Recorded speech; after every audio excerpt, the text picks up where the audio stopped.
Congrats, man. So people that don't know what Franzi's about and why you're raising money for this company, could you explain what's going on? Yeah, in the shortest terms possible, Franzi is, think of it as the Zillow for franchise buying. So you go to the platform, you can say, hey, I'm from Miami, I've got $200K to invest, here's my risk tolerance, here's my operational experience and background.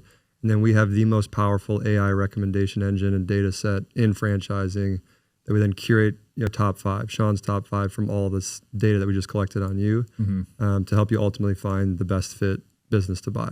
Sounds like a good product, because right now, isn't it a little old school to get a franchise if you're interested in one, depending on who you're going with? Yeah, right now. So I think if you've been on LinkedIn and haven't been approached by someone at some point saying like, hey, Sean, you'd be great as a Hutter franchisee or whatever it is, these brokers will reach out like that.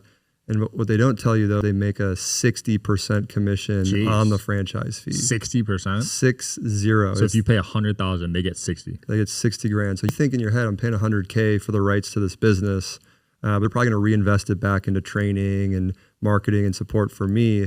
But what you don't realize is out the door 3 days later, 60 grand has gone to that broker, because it's the Wild West. The brokers have no disclosure requirements. There's no licensure. Like, if you and I were to become a real estate agent, you got to take a test and become licensed.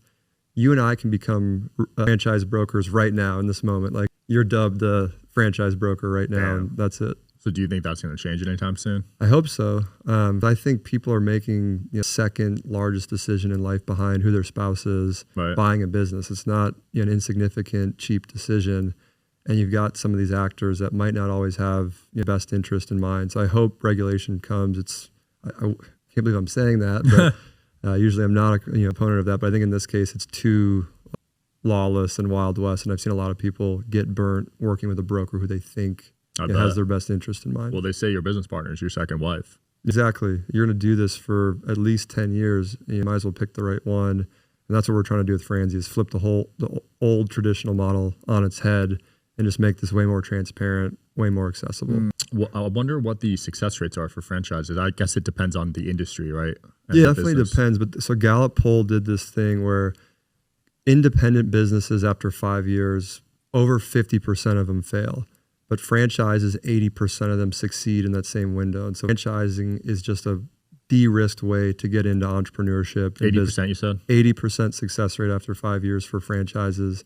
50% failure rate for independent businesses. What do they consider success? Is that profitable? Is that a certain revenue? Yeah, the business has paid itself back. It's achieved some level of profitability. Got it. 80%. That's way higher than starting a business on your own, I bet. Drastically. Probably 10 times. Drastically. Yeah, because I know entrepreneurship lifestyle is kind of glorified these days, what we do, but it's not easy, and the success rate is really low. You throw in a tech startup, like what we're doing with Franzi, it's 95% failure rate. Crazy, it is right? So high.